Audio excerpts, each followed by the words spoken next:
Yo, welcome. Yeah, I know. I always come to say something that I shouldn't say. And I'm okay with saying things I shouldn't say. But are you okay with it? That's the question. This story was wild. It's like, yo, yes, male and females have stories like this, but females take it to the extreme, bro. Extreme, like guys have, but this, I don't know if this topped the extreme that I've ever seen, but this is pretty high. Pretty high. And because I didn't even see the twist. That's the crazy part. I didn't even see it. I'm like, yo, yeah, she seemed like the type. She kind of really put it to the. But even though it's not some people, but let's just get into it. Let's just get into it. Think your ex is crazy? Wait till you hear this one. It's 2012 and Dave Krupa is a newly divorced father of two who just moved to Omaha, Nebraska to be near his kids who lived with their mother.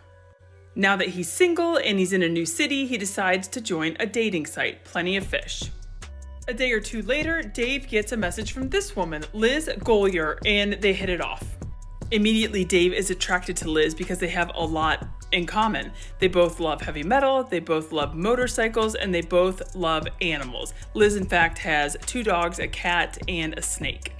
So the two start dating, and even though he really likes her and he's attracted to her, he told her, I am in no rush to get into a relationship. I just got, divorced, and let's just take this slow. And Liz is like, no problem, totally cool. I'm the same way. Let's just casually date. So that's what they do. They casually date for weeks.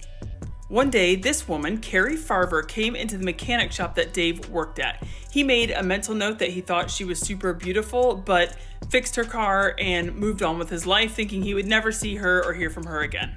But as luck would have it, a few weeks later, he is scrolling through Plenty of Fish again, and lo and behold, he runs across Carrie's profile. He shoots her a note and says, hey, I know you, and she responded and said, I know you too, and they end up meeting for drinks.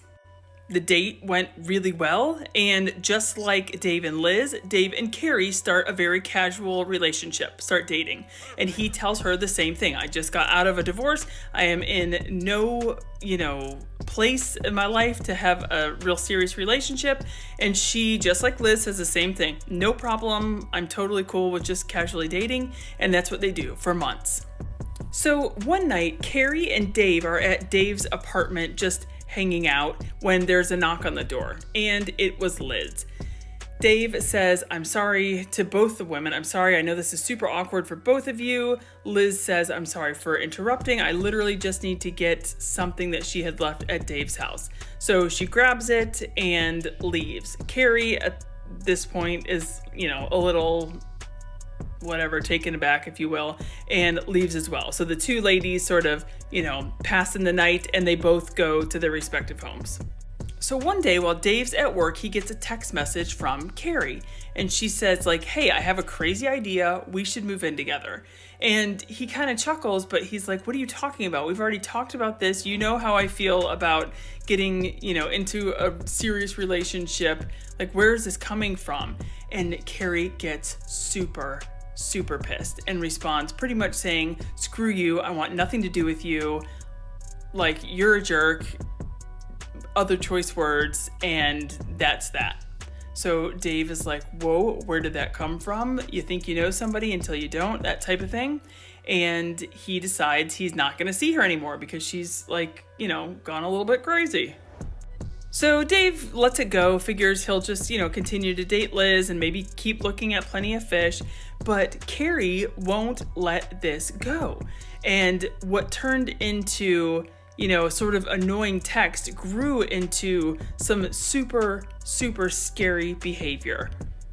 So she starts sending hundreds of messages, text messages to Dave from her number, and then she starts getting, I don't know how she was doing it, but these random phone numbers that would text him hundreds of messages a day, just saying nasty things about him leaving her and breaking up, and, she's going to kill him, just absurd. He said he couldn't block the numbers fast enough. She would find a new number and send him the same text.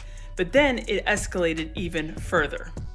Next thing you know, Carrie's aggression is aimed at Liz, who at this point is like just a random woman that Dave is dating occasionally. And Carrie starts ripping into her. Same thing. Hundreds and hundreds of texts a day threatening her, keying her car, breaking her windows at her home. Like, it starts escalating to a very scary level. At one point, Carrie even texts Liz and Dave pictures from inside Liz's home while she was at work. Like, super, super scary behavior. For months this went on. Liz's car was being keyed. The windows were being broken at the house. Someone came in at one point and spray painted like horror on her wall of her home, like her home. Crazy. But it hit an all-time high when Liz's home was burned to the ground. And not only that, thank God her and her 2 kids weren't in the house, but her animals, her pets, the 2 dogs, the cat, and the snake were in the home when it burned. And all of them, of course, died. So of course now police are involved, and Liz and Dave both do the same thing. They are both so rattled and frightened that they decide to move. Liz doesn't tell Dave where she's moving, and Dave doesn't tell Liz where he's moving. They just pack up and bounce, move. So police are to the point, they know if they don't find Carrie, somebody is going to die. 100% she is going to end up killing someone. So they take all these emails and text messages that Dave and Liz had received and try to search for the IP address. It took months and months and months of time, but eventually they locate an IP address in Council Bluffs, Iowa, that's registered to a man named Todd Butterboff. Now, police are absolutely shocked at this point because Todd Butterboff works for the county that is investigating this entire situation. And not only that, he works directly under the IT guy who found the IP address of Carrie. So police know they need to tread very lightly, but they decide there's nothing else for them to do except for talk to Todd directly and be like, what is going on? So they approach Todd and tell them what they know. And Todd says, I have no clue what you're talking about. Maybe you should talk to my girlfriend. She's been living here for the last year or so. They're like, okay, great. Who is your girlfriend? So imagine how shocked police are when they learn that Todd's girlfriend is none other than Liz Gollier. They continue their investigation and learn that every single text message, every single email, this has been thousands and thousands and thousands at this point. All that hate spewed at Liz and Dave had come directly from Liz, not Carrie. In other words, Liz Gollier had been impersonating Carrie Farver. Every email, every text, every smashed window, every keyed car, every spray painted wall had all been done by Liz herself. Even the house that burned down with her own pets, her 2 dogs, her cat, and her snake, they were killed by Liz, their owner. At this point, police are almost certain that Liz has murdered Carrie, and now they need to prove it. They end up finding a fingerprint of Liz's on a mint can, which was in the vehicle of Carrie Farver. Now, Carrie, all this time, police believed had been on the run since she had been messing with Liz and Dave for so long. So police had been unable to find Carrie. Now we know it's because she was dead, not because she had gone, on the run. In another stroke of luck, Dave finds an old tablet that he had at the time he was dating Liz and Carrie and turns it over to police. It is the diamond in the rough they needed. On the tablet is a picture of Carrie's dead foot.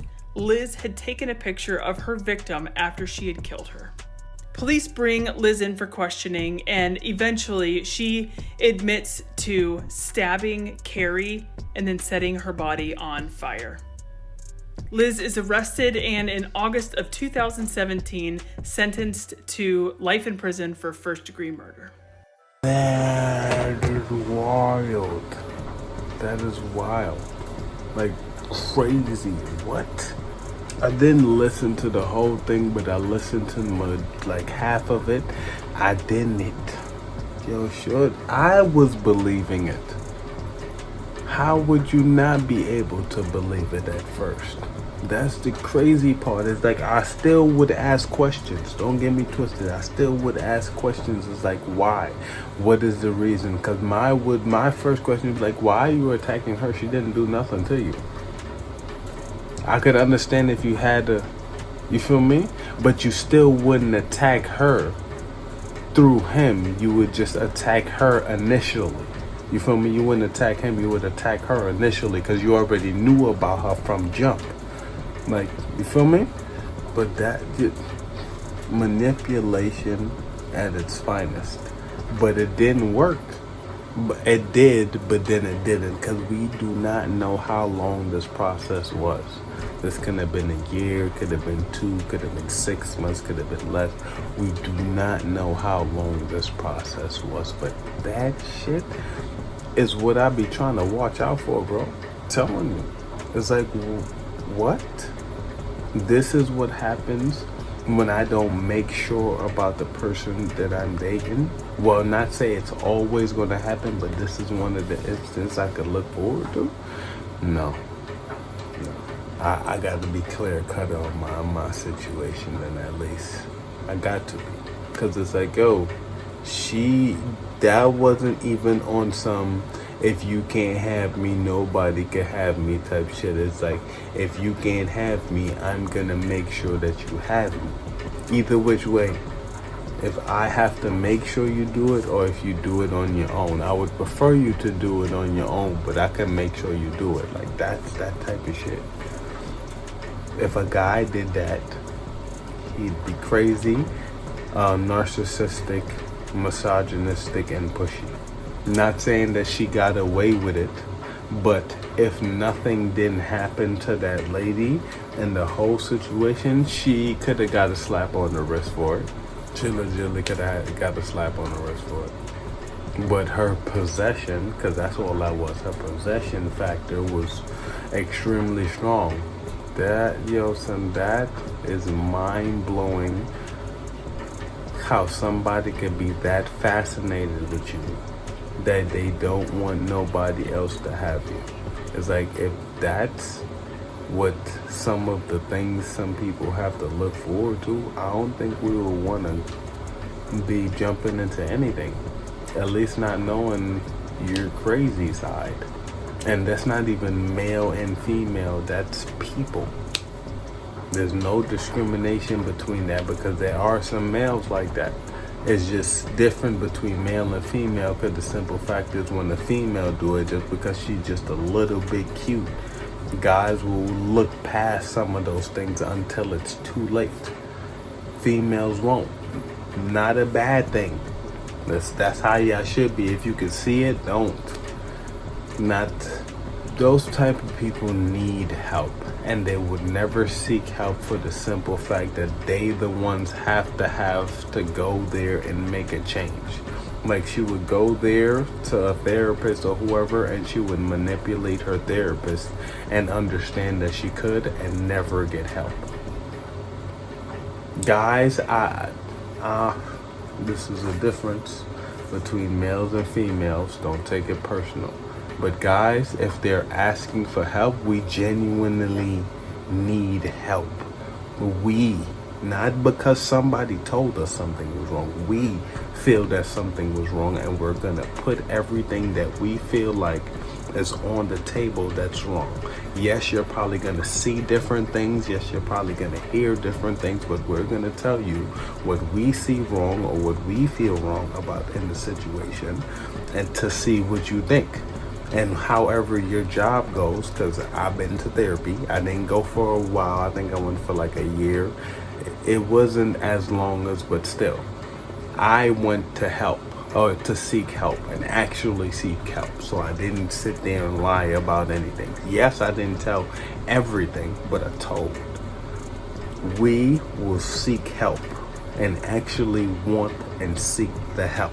Tell what we're doing wrong or what other people say we were doing wrong, to see what they say about those situations and try to explain ourselves in those situations, because that's all the person could do listening to your story is try to interpret as best as they can. If the person is not trying to manipulate them, you can get a genuine response, even if that person is biased. Even if they're biased, because at the end of the day, a biased person is not going to jump into your situation. They're going to give you this. They have no choice but to give you this. They have no choice. They can give you, oh, you should have did this, should have did that, if it was me, but they're still going to give you that natural, oh, if it was me, I would have this, da, da, da. But the right thing is, when you hear somebody say that, but the right thing, they know what that is. Like, they know what it is. And if they don't say that while you might as well not listen to them. Because I would even say that it's like, yo, honestly, I don't fuck with that. I would have did it this day. But if we're talking about the right and wrong thing in this situation, the right thing would to be da da da da da. You feel me? But I had y'all here for long enough. I keep waiting on the comments to roll in. They're down there. So take these and see you later.